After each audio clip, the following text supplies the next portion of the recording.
মুখ্যমন্ত্রীর পথেই পরিবহন মন্ত্রী। আর্থিক সংকট থেকে রাজ্যকে উদ্ধার করতে ৩ বছরের জন্য মোরাটোরিয়াম অর্থাৎ ঋণের সুদ এবং আসল পরিশোধ স্থগিত রাখার জন্য কেন্দ্রের কাছে আবেদন জানিয়েছেন মুখ্যমন্ত্রী। এবার সেই পথে হেঁটেই রাজ্যের পরিবহন সংকটে সুরাহা করার পরিকল্পনা পরিবহন মন্ত্রী মদন মিত্রর। তার বক্তব্য, পরিবহন মালিকদের ঋণের কিস্তি ১ বছরের জন্য স্থগিত রাখতে ব্যাংক মালিকদের সঙ্গে কথা বলতে পারে রাজ্য সরকার। দরকার সমস্ত ব্যাংকের চেয়ারম্যানদের মিটিং করে বলবো, এখন 1 বছর পশ্চিমবঙ্গের কোনো বাস মালিক, মিনি বাস মালিক, ট্যাক্সি, অটো কেউ কোনো ব্যাংকের প্রিমিয়াম দেবে না।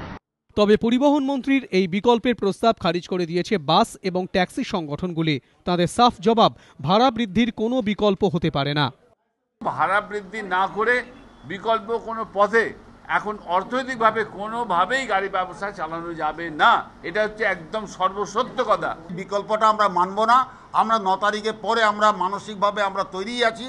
9 তারিখের পরে বাকি গাড়িগুলো কবে থেকে চলতে পারবে না, পারমিট জমা দিয়ে দেবো, সেইখানটা আমরা 9 তারিখে বসে সিদ্ধান্ত ঘোষণা করে দেবো। ইতিমধ্যেই ভাড়া বৃদ্ধির দাবিতে 9 অক্টোবর থেকে লাগাতার বাস ধর্মঘটের হুমকি দিয়েছে joint council of bus syndicates. এরপর মঙ্গলবার বৈঠকে বসে Bengal bus syndicate, mini bus coordination committee ও বেঙ্গল ট্যাক্সি অ্যাসোসিয়েশন সহ আরও কয়েকটি সংগঠন।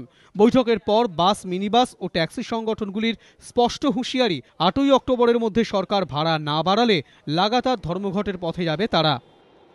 আমরা 8 তারিখের পরে, আগের মিটিংয়েই বলেছিলাম 8 তারিখের পরে আমরা বসে সিদ্ধান্ত নেব। সেই সিদ্ধান্তটা আমরা এখনও অটুট আছি। 8 তারিখের পরে 9 তারিখেই আমরা আবার এই অফিসে বসে আলোচনা করেই আমাদের সিদ্ধান্ত নেওয়া হবে বলে এই হাউস ঠিক করেছে।